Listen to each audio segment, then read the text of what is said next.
fort. Alors en écrivant ces quelques réflexions, plus fort, d'accord. Ces quelques réflexions sur cette conférence, j'ai commencé à moi-même me poser des questions sur l'importance des histoires en fait. En quoi c'est aussi important une histoire? Est-ce que la Torah elle-même, ce ne serait pas plutôt un code de loi pour nous dire, nous dicter quoi faire, quoi ne pas faire? On voit que non, on voit que la Torah elle commence par une histoire.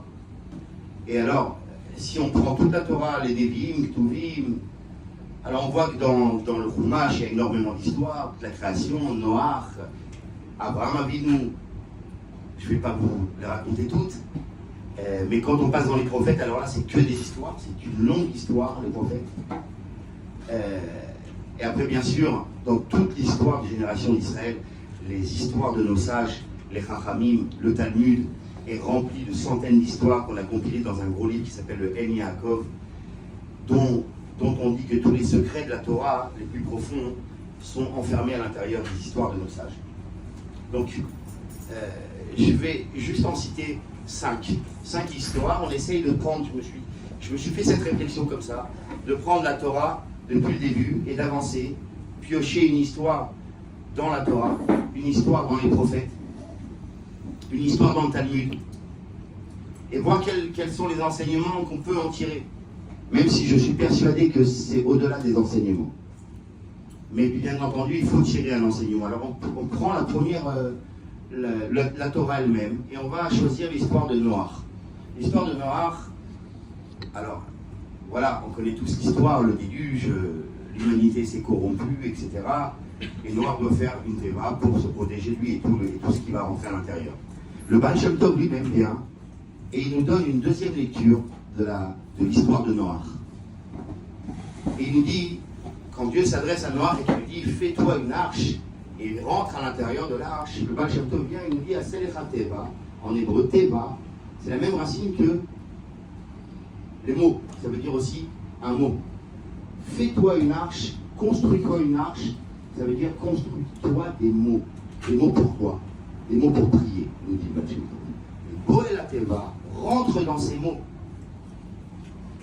Rentre dans les mots de la prière parce que tu dois parler à Hachem. Il faut parler à Hachem. Pourquoi parler à Hachem? Parce que les eaux sont en train de tomber et sont en train de m'engloutir, dit le Baal Shem Tov. Les eaux tumultueuses, d'accord, du déluge, le Baal Shem Tov nous dit ce sont les tracas de la vie. Les soucis, les tracas de la vie.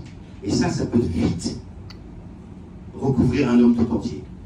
Donc, tu dois parler à Hachem, tu dois utiliser les mots pour rentrer à l'intérieur de la prière. Et à ce moment-là, l'arche, elle va se hisser au-dessus des eaux avec ta prière, en t'attachant à Hachem, en parlant à Hachem Mamash. Alors, tu seras au-dessus des tracas de la vie. Ton arche, elle flottera au-dessus des eaux tumultueuses. Alors, donc, finalement, l'histoire de Noach, d'après le Baal Shem Tov, c'est l'histoire de la prière. Après, on passe dans les prophètes, et moi j'ai choisi l'histoire de Yona. Yona qu'on va lire à Yom Kippour, dans la Haftara de Yona, la Mincha de Yom Kippour. L'histoire de Yona, c'est l'histoire d'un homme qui reçoit la prophétie. Et que Dieu envoie pour accomplir une mission, d'annoncer à une ville que dans 40 jours elle sera détruite parce qu'il y a un mauvais comportement des gens là-bas. Et Yona s'enfuit, il ne veut pas faire cette mission-là, il s'enfuit, Dieu le rattrape de force. Sauf il accepte la mission et il part annoncer dans 40 jours cette ville sera détruite, sans condition. Et les gens de la ville prennent le message de Yona au sérieux et ils se repentent, ils se corrigent et on voit que là, le décret s'est annulé, la ville est sauvée. Alors, le Gaon de Vilna nous donne un message extraordinaire. Il nous dit l'histoire de Dieu qui envoie Yona. C'est l'histoire d'Hachem qui envoie une âme dans son âme. Et Hachem dit à la Neshama, tu dois partir maintenant. Et la Neshama, elle crie, elle pleure, elle dit, mais je ne veux pas partir, je suis à côté de toi, je suis proche de toi. Et Hachem lui dit, tu crois que tu es proche de moi. Mais là, quand tu vas partir, quand je vais t'envoyer, tu vas atteindre une proximité avec moi qui est beaucoup, infiniment plus grande que celle que tu as maintenant. Parce que là, maintenant, je suis proche de toi. Mais si je t'envoie loin, ce sera à toi d'être proche de moi. Et le retour, pour vouloir s'approcher d'Hachem, il ne peut se faire que si on envoie la Neshama en bas dans un corps. Donc en fait, la fuite de Yona, c'est la fuite de la Neshama du Gan Eden. Quitte le Gan Eden, enfuis-toi, parce qu'en t'enfuyant, je sais que tu vas vouloir revenir. Et le retour, la Teshuvah, d'accord, c'est l'histoire, finalement, c'est l'histoire de Yona. L'histoire de Yona, c'est la Teshuvah, le retour. Ça, c'est la deuxième histoire. Et qu'est-ce qu'on a encore? On a le Talmud. Alors, dans le Talmud, j'ai trouvé une très belle histoire d'un Tana, un grand sage dans le Talmud qui s'appelait Ukva. Et lui, il avait l'habitude, ce Ukva, de donner la tzedaka à un homme en cachette sans qu'il le sache. Et un jour qu'il venait pour donner cette tzedaka, lui, le pauvre, voulait savoir qui est mon bienfaiteur masqué. Et donc il s'est mis derrière la porte, il attendait. Et Ukva qui venait avec sa femme, il s'est aperçu de ça et il s'est sauvé avec sa femme. Et on raconte qu'il s'est sauvé, il est rentré dans un four qui venait récemment d'être éteint. Lui et sa femme. Et là, Ukva se brûle les pieds. Et sa femme lui dit, alors monte sur mes pieds, comme ça tu ne vas pas être brûlé. Et Ukva lui dit, mais pourquoi toi tu ne brûles pas? Et moi je brûle. Alors sa femme lui répond, parce que moi j'ai plus de mérite que toi. Parce que moi, quand un pauvre, il a faim, je lui prépare un repas. Alors que toi, tu lui donnes de l'argent, il doit les acheter, il doit les cuisiner, il doit les préparer. Donc moi, j'ai plus de mérite que toi. Donc déjà, on apprend la grandeur de la tzedaka. On apprend encore plus que ça, c'est que Ukva était prêt à rentrer dans un four. Pourquoi? Il était prêt à brûler pour ne pas mettre quelqu'un mal à l'aise au niveau de la tzedaka qu'il donnait en cachette. Donc en fait, cette histoire-là, l'histoire de Ukva, c'est l'histoire de la tzedaka. Et là, en fait, sur 1500 ans, d'accord, depuis Noach jusqu'au Talmud, on a récolté 3 histoires, en fait, qui résument les 3 piliers sur lesquels on doit travailler juste avant Rosh Hashanah. Tfila, Tshuva ou Tzedaka. Alors, les histoires du Baal Shem Tov sont extraordinaires. Je sais pas moi que je suis passionné des histoires, je suis passionné des perles qu'elles contiennent. L'histoire du Baal Shem Tov qui correspond le mieux à Elul, c'est l'histoire du chauffard. Le Baal Shem Tov a raconté une histoire pour nous expliquer qu'est-ce que c'est que le chauffard de Rosh Hashanah. Alors c'est l'histoire d'un roi, un très grand roi, qui a son fils chéri, son fils unique, le prince. Et le prince aime son père de toutes ses forces, et le roi un jour décide d'envoyer le fils. Il lui dit, je vais t'envoyer au-delà des océans, vers un nouveau rivage, et là-bas tu vas apprendre un nouveau monde, tu vas voir un nouveau monde, et tu vas apprendre de nouvelles sagesses, et tu vas grandir. Et tu vas énormément grandir, et le prince, il pleure, je ne veux pas te quitter mon père. Et le père, le roi, oblige son fils à partir. Il lui donne de l'or, il lui donne de l'argent, il lui donne des gardes pour le protéger. Et le prince part en bateau. Et il arrive de l'autre côté, il voit un nouveau rivage, un nouveau monde, des choses qu'il n'a jamais connues quand il était à côté de son père dans le royaume. Et ça lui plaît, alors il pioche dans le trésor, dans l'or et l'argent, pour aller profiter de nouvelles choses qu'il voit dans ce monde-là. Il pioche. Mais on ne peut pas piocher à l'infini. Et quand ta caisse est vide, les soldats lui disent bye bye. On peut rester avec toi, tu ne peux plus nous entretenir. Et le prince, il se retrouve tout seul, sans rien. Et il marche, il rentre dans un village, et il dit aux paysans, j'ai faim. Et les paysans, ils le regardent et ils disent, bah, tiens une pioche, tiens une pelle, viens travailler avec nous si tu as faim, il faut travailler. Et tu auras à manger. Ah. Et alors ils lui apprennent, il lui enlève ses vêtements de prince, il lui met avec des vêtements de paysan. Et jour après jour, il apprend à partir le matin au travail, dans les champs, travailler. Et un mois passe, et un an passe, et 10 ans passent, et des dizaines d'années passent. Et le temps est tellement passé, il s'est tellement habitué à cette nouvelle vie, nous dit le Baal Shem Tov dans son histoire, que le prince a oublié qu'il est un prince. Et que pour lui, il est un paysan qui se lève tous les jours depuis. Et c'est un paysan, sauf qu'un beau jour, dit le Baal Shem Tov, il va ouvrir les yeux un beau matin, et là, flash. Flash, tout lui revient en mémoire. Qui il est, qui est son père, le royaume, le roi, mon statut. Qu'est-ce que je fais parmi ces paysans? Comment j'ai pu oublier d'où je venais et qui j'étais? Mais je ne veux pas l'oublier encore une fois. Je veux me rappeler de mon père, je veux retourner voir mon père. Alors il sort du village et puis il se rappelle qu'il était venu en bateau. Alors il reprend le bateau, il retraverse et il retourne, il arrive là-bas. Il a un problème, c'est qu'il a oublié la langue dans laquelle il a grandi, la langue du royaume. Il ne savait plus parler, il essaye de se faire comprendre. Et tant bien que mal, les gens dirigent vers le palais royal. Et en marchant, le prince, il voit les collines, les vallées, il se rappelle de son enfance, il se rappelle des paysages de son enfance. Et là, il voit le palais qui se dresse comme ça, magnifique. Alors il court. Son père est juste là, à l'intérieur. Et il arrive devant les gardes, à la porte. Et il essaie de leur parler, mais ils ne comprennent rien. Les gardes ne comprennent pas. Il dit, qu'est-ce que tu fais là? Qu'est-ce que tu veux? Va-t'en de là. Tu ne rentreras pas ici. Qui tu es, toi? Paysan. Et il explique, il essaye, mais rien n'y fait. Et il voit qu'il est là, si proche de son père. Et pourtant, il ne peut pas rentrer. Alors il marche le long de la muraille et il s'assoit par terre. Il met ses mains dans son visage et il se met à pleurer. On fait le pleur ou pas?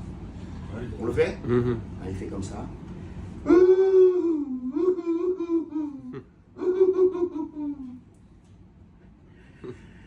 Et le roi est assis sur son trône et il entend comme ça. Il entend une voix qui lui est familière, une voix qu'il a déjà entendue par le passé. Et il se penche et il voit un homme qui pleure et il reconnaît son fils. Et là, le roi dévale les escaliers, les portes s'ouvrent et le grand portail s'ouvre du palais. Et le roi récupère son fils en train de pleurer. Il le ramène, il le réintègre à côté de lui sur le trône royal.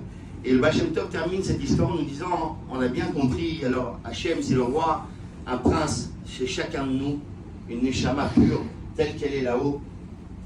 Et la Neshama ne veut pas quitter son père, bien entendu, mais son père a d'autres projets, à Kadosh Baruch Hu, il a d'autres projets pour la Neshama.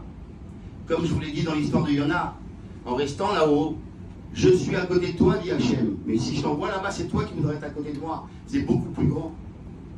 Donc je vais t'envoyer à prendre cette sagesse-là. Tu vas grandir quand je vais t'envoyer là-bas. Et là, les chamans, elle pleure, et de force, il envoie, il lui donne de l'or, il lui donne de l'argent. Ça veut dire qu'il lui donne de l'amour et de la crainte. L'or et l'argent, c'est l'amour et la crainte. Parce que tu dois m'aimer, me craindre, tu ne dois pas m'oublier là-bas, surtout pas m'oublier là-bas. Et c'est pour ça que je te remplis d'or et d'argent. Mais quand la Neshama arrive sur terre et qu'elle découvre le nouveau monde, et elle pioche, au lieu d'aimer et de craindre Dieu, elle se met à aimer les plaisirs de ce monde et à craindre ce qui va lui empêcher d'acquérir les plaisirs de ce monde. Donc son or et son argent sont partis dilapidés. Et à un moment donné, la Neshama, elle oublie. Elle se mêle tellement à la vie matérielle et qui ressemble à celle d'un goy, qu'elle oublie qui elle est. Et au fur et à mesure du temps qui passe, de la vie qui passe, on peut oublier qui on est réellement. Sauf qu'un beau jour, on va ouvrir les yeux et on va se rappeler d'où on vient. Et là, on va vouloir revenir, c'est le retour, c'est toute l'histoire du retour.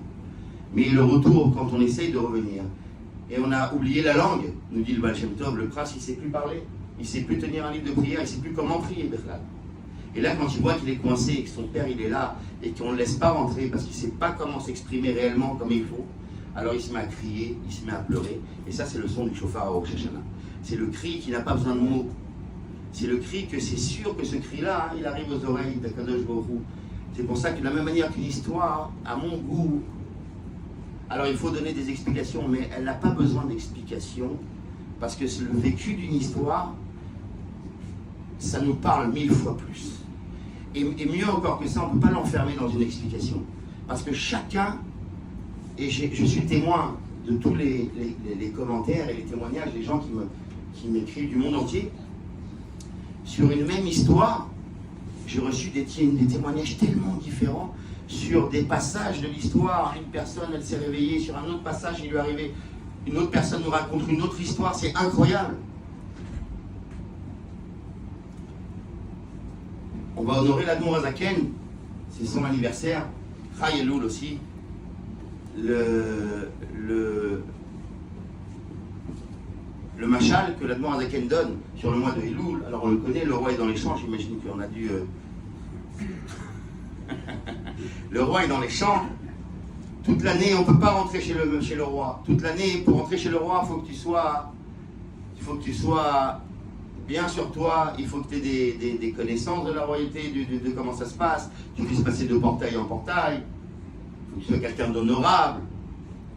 Il faut des conditions, on ne rentre pas chez le roi toute l'année comme ça. Si on a une requête, ça va être dur. Mais, un mois dans l'année, le roi qui retourne dans son palais se dit, mais moi, je ne suis pas roi sur des ministres, je ne suis pas roi sur des... Est-ce que un roi qui avait 1 million de fils, est-ce qu'il s'appellerait roi? Non. La Torah nous dit c'est pas un roi. Un roi, c'est pas un roi sur des ministres ou sur ses propres fils. Un roi, c'est un roi sur des paysans, sur un peuple qui l'accepte. Un fils, il est déjà accepté, son père. Donc, je veux voir mon peuple. Et donc, il se décide de se poser à l'extérieur du palais, dans les champs. Et là, les gens sont en train de travailler.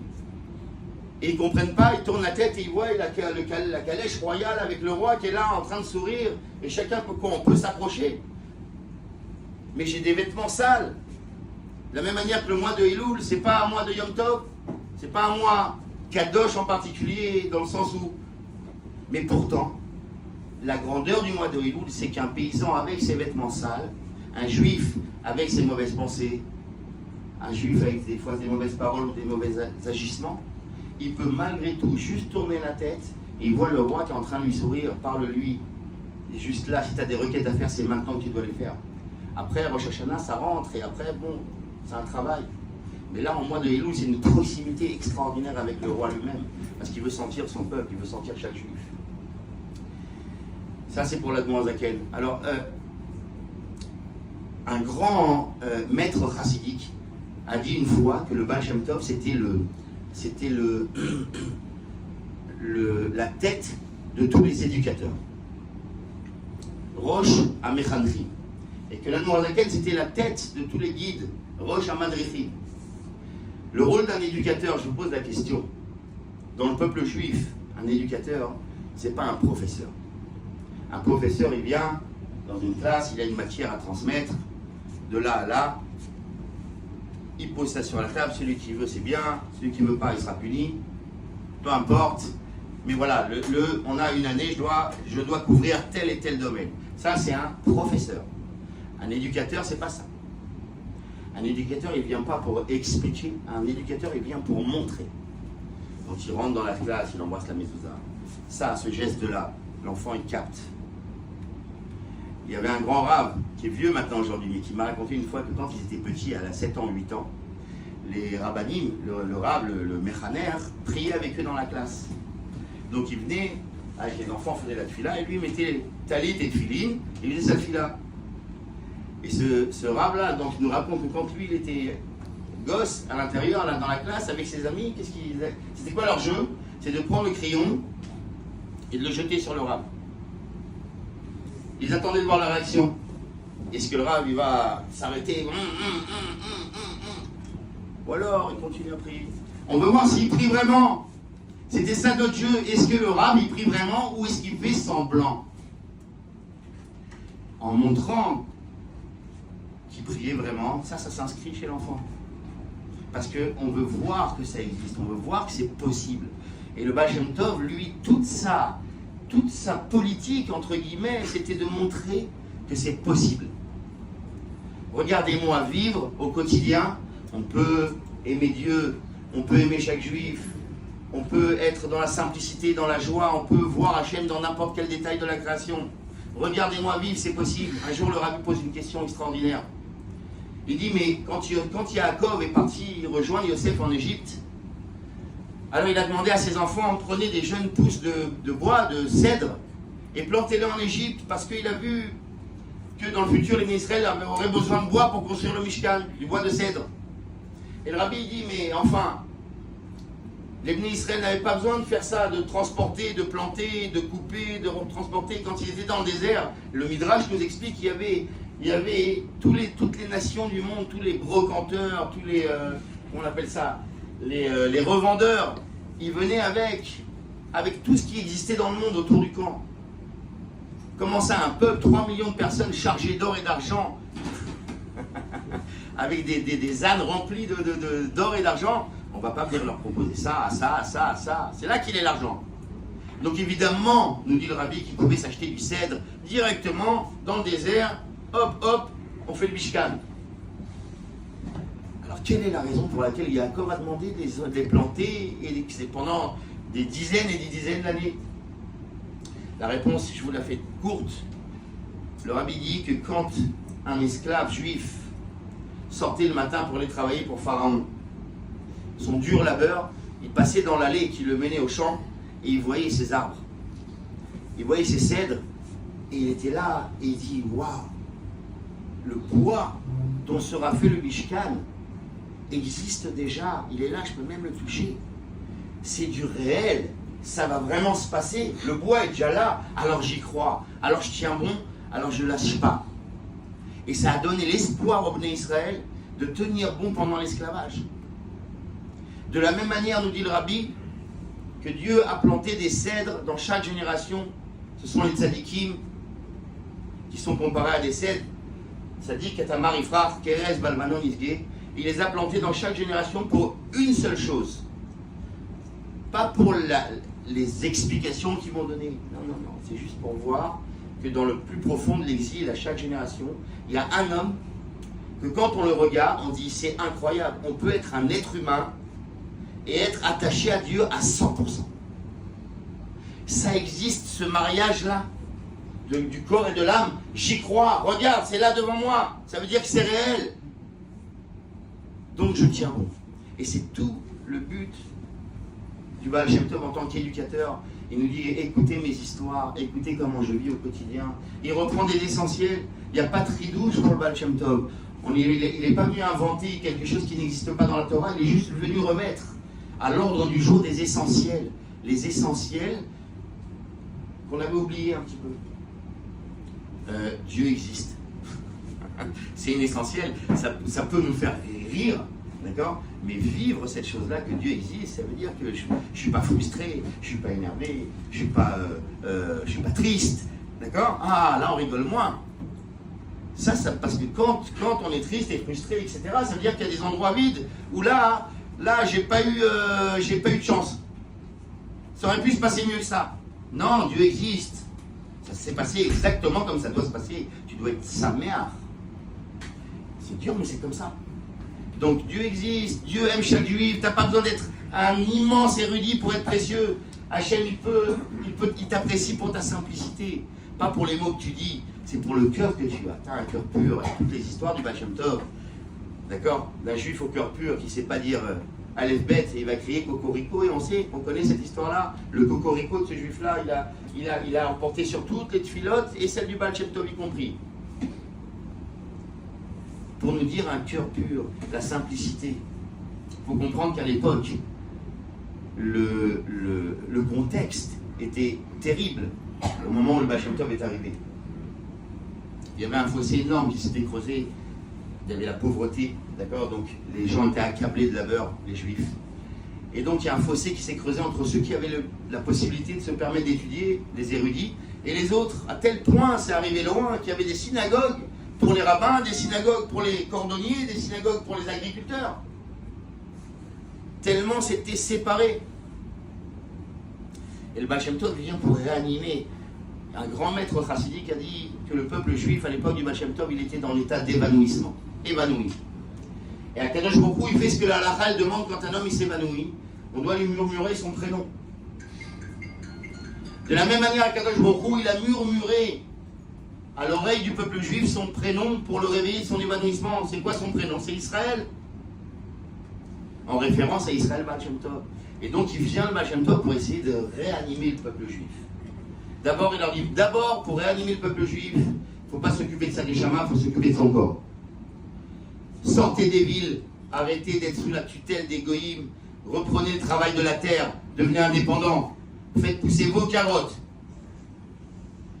Devenez indépendant économiquement. Il avait l'habitude de répéter tout le temps, d'abord on s'occupe de la gashmiut d'un juif, après on s'occupe de sa rouchano. Mais gashmiut ou berouchano. Après, il a été voir les tzadikim nistarim, les plus grands de la génération qui vivaient cachés. Il leur dit arrêtez de vivre pour vous, maintenant il faut vivre pour les autres. Il faut sortir, il faut apprendre à la bête aux enfants. Il faut construire des migvés. Il faut raconter des histoires aux juifs pour réveiller leur cœur, des histoires de nos sages. Et comme ça, Léa il entreprend de... Alors les pogroms, je ne vous cache pas, les pogroms énormes qu'il y a eu juste avant le Baal Shem Tov. Il y avait beaucoup de veuves et d'orphelins. Alors le Baal Shem Tov s'est occupé de beaucoup de nourrir les veuves et d'élever des orphelins chez lui. Il en a élevé beaucoup. On ne dit pas les chaïm. Ah. On va trouver du chaïm. Déjà un bientôt, déjà un bientôt. C'est Darama.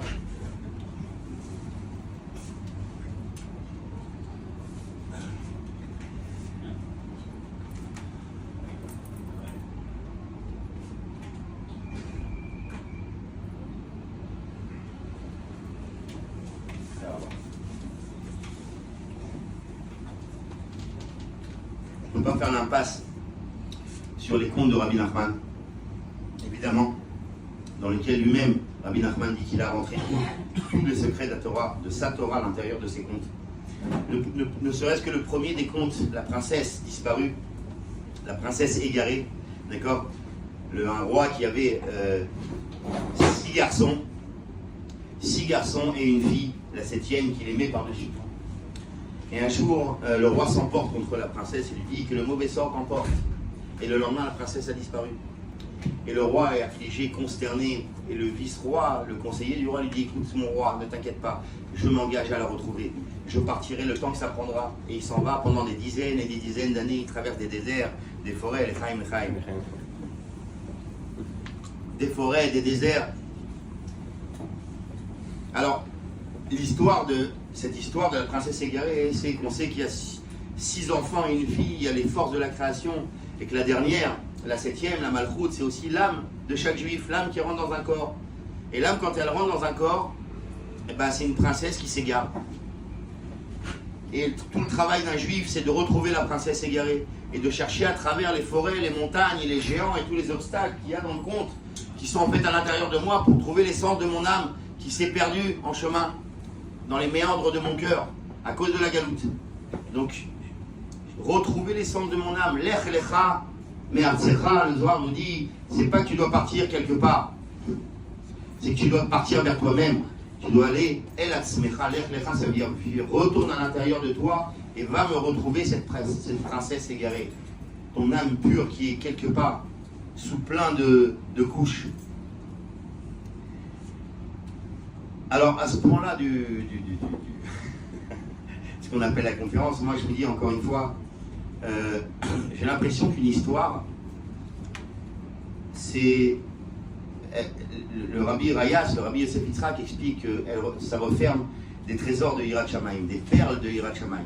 Et de la même manière que les perles, les bulles, moi je les compare à des bulles de Yirat Shamayim, de crainte de Dieu.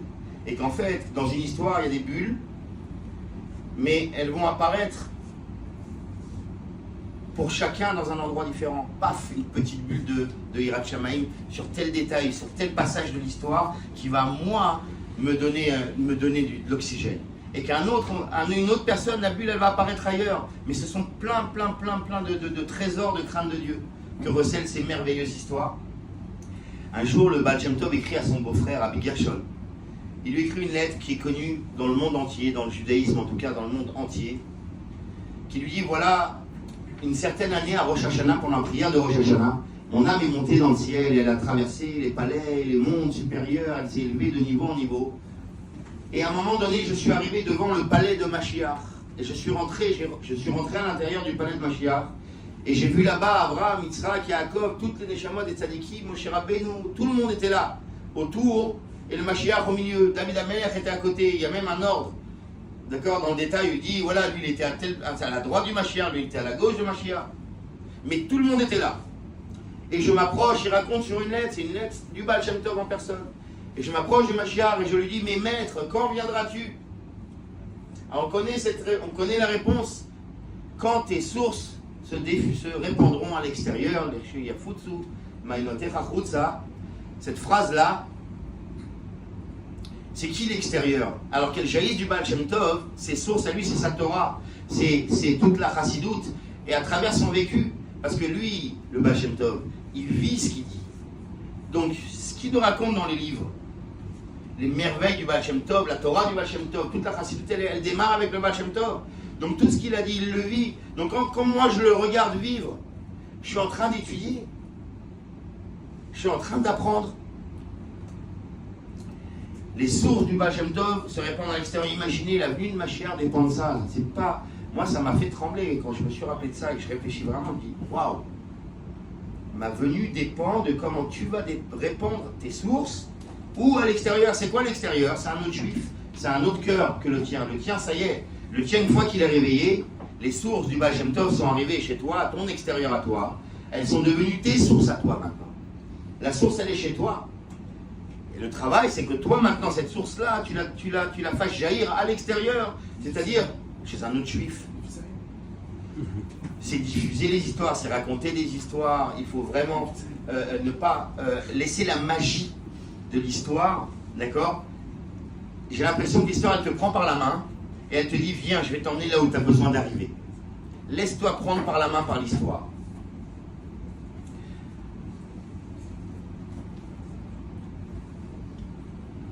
Je pense qu'on doit tous prendre au sérieux, précipiter la venue de Mashiach, faire venir la venue de Mashiach, la Géoula, imaginer, c'est répandre les sources du Baal Shem Tov à l'extérieur.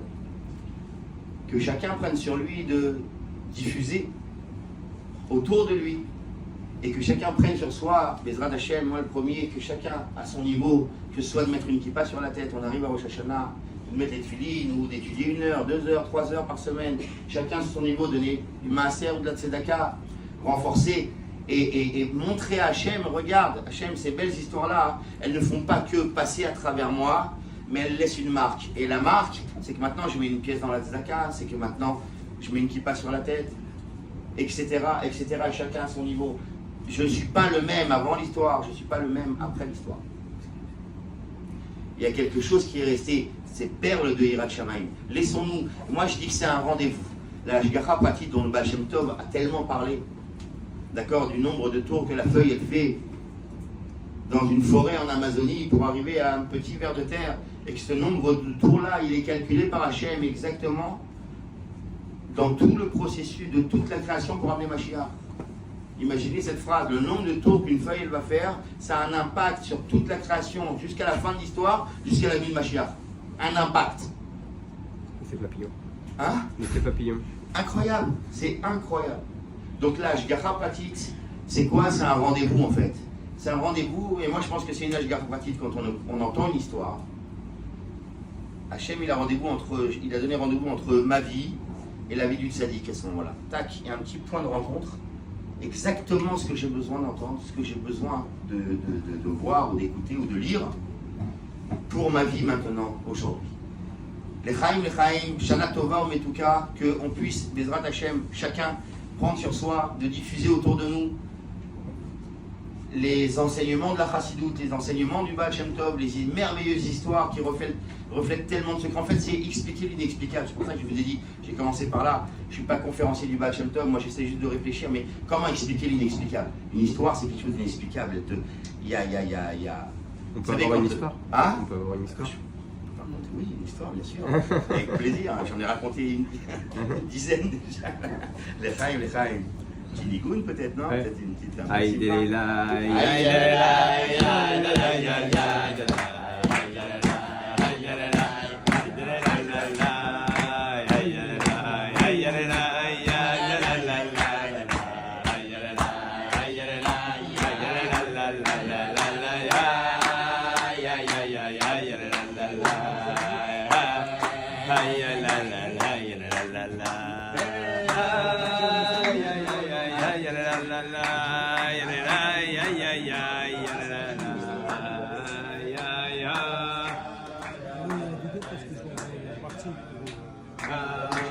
Je vais dire de faire une